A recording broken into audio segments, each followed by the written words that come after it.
Anda kembali di interupsi bersama saya, Yanufus. Saya ke Pak Adnan. Pak, tadi dikatakan oleh Bang Rifai bahwa kemungkinan besar hakim akan menolak pra-peradilan Dr. Tifa. Kemungkinan itu ada, kemungkinan diterima juga ada ya. Nah, saya ingin kembali kepada putusan sela dulu ya, supaya bisa menyampaikan bahwa sebetulnya status hukum Bu Tifa ini apa? Setelah adanya putusan sela yang mengatakan batal demi hukum atau nitih van recht verhoog ya, atau null and void, itu artinya itu adalah dianggap tidak pernah ada, never existed, dianggap bahwa surat dakwaan tidak pernah ada. Kalau surat dakwaan tidak pernah ada dan kemudian pada amar ketiga putusan sela itu mengatakan berkas dikembalikan kepada penuntut umum. Artinya kan tidak ada yang didakwa. Status terdakwa menjadi tidak ada, kemudian apakah juga menjadi tersangka? Nah, saya ingin menyampaikan apa yang saya kira Mas Rifai juga biasa membaca suratnya Yahya Harapat ya, Pak Yahya Harapat, bahwa surat dakwaan itu adalah fundamental, substansi, dan merupakan anatomi sebuah tindak pidana. Ya. Apabila dikatakan batal demi hukum, runtuhlah dia sebagai dakwaannya. Runtuhnya dia itu adalah bisa retroaktif kembali kepada semula. Ya, ya artinya adalah bahwa ini seperti ground zero itu loh. Jadi tidak bisa hanya sekedar diperbaiki, karena ground zero itu harus di-rebuild. Ya. Rebuild dari mana? Dari awal. Ya. Makanya seharusnya itu kami berpendapat seharusnya yang digunakan itu pasal 206, jaksa melakukan perlawanan yang dengan demikian nanti kalau ini perbaikannya bersifat clerical error ya, typo error gitu, itu adalah tidak cukup karena meskipun persidangan selanjutnya sudah dijadwalkan, Pak. Sudah dijadwal, maka dari itu kami melakukan apa yang disebut dengan melakukan pra-peradilan ini ya. Dengan demikian harapan kami dulu ada perhitungan kami itu penuntut umum itu akan melakukan perlawanan ya, perlawanan terhadap putusan sela karena dinyatakan batal demi hukum, artinya nothing, menjadi tidak ada sama sekali. Berarti status Dr. Tifa itu terdakwa tidak, tersangka tidak. Kita juga lihat surat pelimpahan perkara itu mengatakan pelimpahan terdakwa. Tidak ada yang namanya pelimpahan terdakwa. Dasar pra-peradilan itu menjadi strategi Anda dan tim ya. Gini, masalahnya ini Pak Rifai ya, dan untuk semuanya, ini adalah first time for everyone ya. Ini pertama kalinya bagi kita semuanya ya. Seluruh Indonesia. Seluruh Indonesia, bahkan hakim dalam hal penggunaan KUHP baru ini. Oke, baik. Saya mau tanya tanggapannya Bang Rifai. Bang, tadi terkait dengan status hukumnya Dr. Tifa ketika sudah dikatakan oleh hakim batal demi hukum, kemudian sudah dijadwalkan kembali persidangan berikutnya. Seperti apa sih sebenarnya yang Anda ketahui? Pada saat dia kembali, beliau tidak ada status. Artinya status. Makanya kalau saya akan terlihat lebih bijak kalau praper itu diajukan sebelum tanggal 27 Juli, pasca vonis, tapi sebelum 27 Juli, sebelum didaftarkan kembali, itu masih pas. Tapi pada saat prapernya diajukan setelah jaksa mendaftarkan kembali, menurut saya ini kan sudah jadi perkara lagi di pengadilan. Jadi di situ sudah melewati tengah waktu ya. Kembali lagi ini cepat-cepatan sama jaksa. Ini kan soal kecermatan ya kembali. Tapi karena apa? Karena sudah didaftarkan. Lalu kedua, dari zaman dulu, ya mungkin Bang Wirawan ini senior ya, saya hormat juga sama beliau. Dari zaman dulu juga dakwaan batal demi hukum itu banyak. Jadi bukan sesuatu hal yang baru putusan sela, dan selama ini juga dakwaan obskur itu bisa diperbaiki. Ya. Di Yahya Harapat juga dijelaskan bahwa putusan sela itu bukan putusan akhir. Dakwaan yang obskur bisa diperbaiki gitu ya, bisa diajukan kembali. Cuma memang sekarang di KUHP baru menariknya satu, dibatasi satu kali gitu ya. Kalau masih dieksepsi nggak boleh lagi dibahas langsung putusan akhir. Ini juga berisiko loh Mbak. Kalau perbaikannya nggak sempurna, bisa-bisa di ujung jomprang setelah pembuktian. Jadi memang ini sesuatu yang menarik ya pasca baru. Tapi maksud saya tetap melihat putusan sela itu bukan final.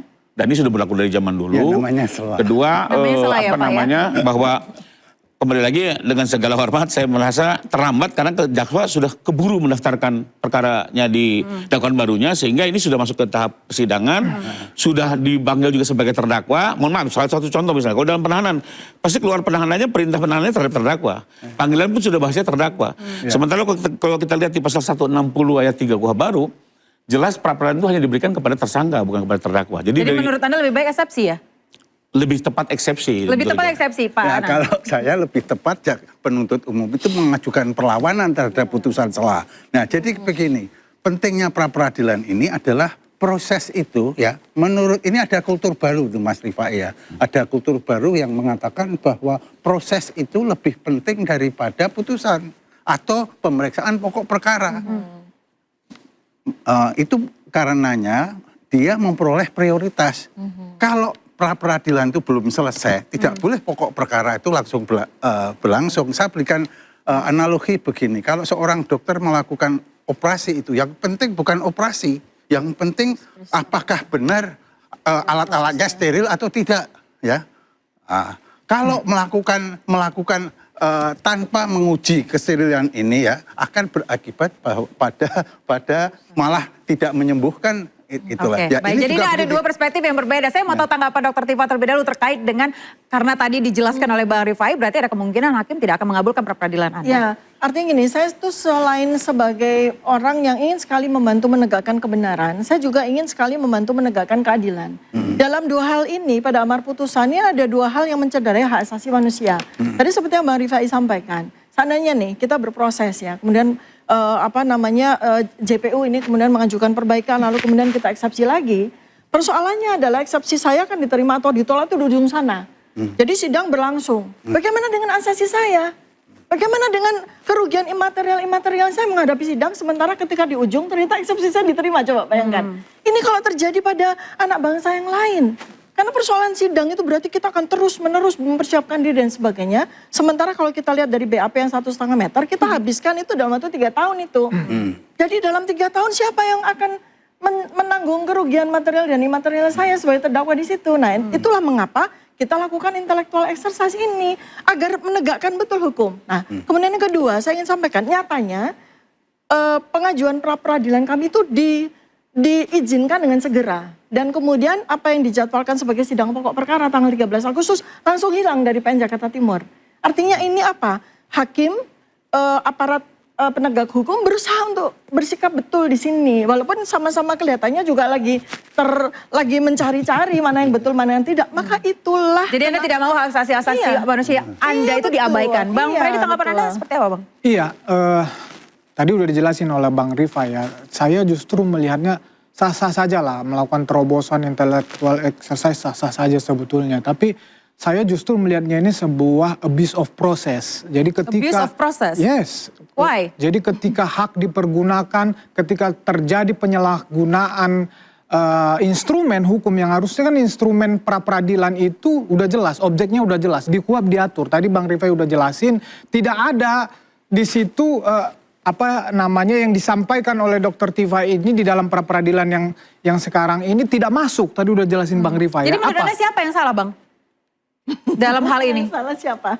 Tentu mereka dong, karena itu bukan hak oleh tersangka atau terdakwa. Yang bisa diajukan pra-peradilan kan sudah disampaikan di situ. Itu baru hak.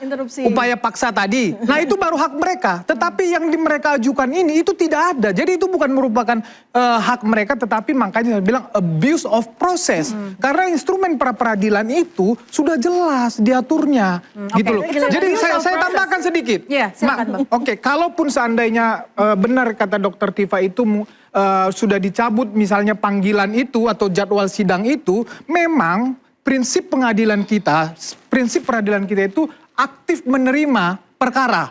Ya, jadi nanti disidangkan nggak apa-apa, berproses, tapi kan seperti kata Bang Rifai, kemungkinan besar karena yang tadi analisa kita itu sesuai KUHP itu kemungkinan tidak diterima. Tetapi proses memang disampaikan dulu di persidangan, nanti kemudian tidak diterima. Ya, boleh. Silakan. Silakan. Bola soalnya. Abuse of process. Abuse of process. Jadi gini, siapa sih yang sanggup untuk melakukan abusing gitu ya? Saya ini warga negara biasa, rakyat jelata, punya kekuatan apa saya sampai bisa melakukan abusing terhadap proses proses peradilan kan gitu? Maksud Anda hanya orang berpower saja yang bisa melakukan abusing? Emang saya siapa? Ya, saya ini rakyat jelata yang berusaha untuk menegakkan keadilan. Supaya apa? Supaya presiden ini, ya, supaya penggunaan segala macam KUHP baru yang tertatih-tatih dan baru inilah saya saya sebagai exercisingnya itu tidak terjadi kemudian pada warga negara yang lain. Kembali lagi ini tuduhan yang serius abusing. Emang saya bisa apa abusing terhadap apa kan gitu. Oke, Mbak, ada nggak satu hal yang mungkin melihat Anda bisa mengatakan ini abusing of power? Jelas dong, kan saya sudah sampaikan tadi, instrumen lembaga pra-peradilan itu dari dulu, dari sononya, termasuk saat KUHP sekarang yang baru ini adalah sudah diatur upaya paksa dan penghentian penyidikan dan penuntutan. Nah ini apa? Nggak ada termasuk di situ. Kan begitu, makanya saya bilang abuse of process. Bisa error objecto, error in persona, nggak ada di situ. Ya berarti kan yang gitu disalahkan sama dia kan bukan saya, yang disalahkan sama dia adalah pengadilan dan kejaksaan mengizinkan itu. Kan? Gitu. Tadi kan saya sudah jelasin, prinsip pengadilan kita memang menerima aktif. Ya setiap daftar diterima baru nanti di persidangan, makanya saya bilang tidak diterima karena tidak ada di dalam objek. Makanya saya bilang ini tuduhan serius. Karena jelas tentu saja yang melakukan abusing bukan saya kan sebagai rakyat jelata kan. Tapi yang dia tuduh untuk melakukan abusing adalah tentu saja ini either itu PN maupun kejaksaan kan gitu. Oke, kita akan bahas hal menarik ini usai jeda, pemirsa tetaplah di Interupsi.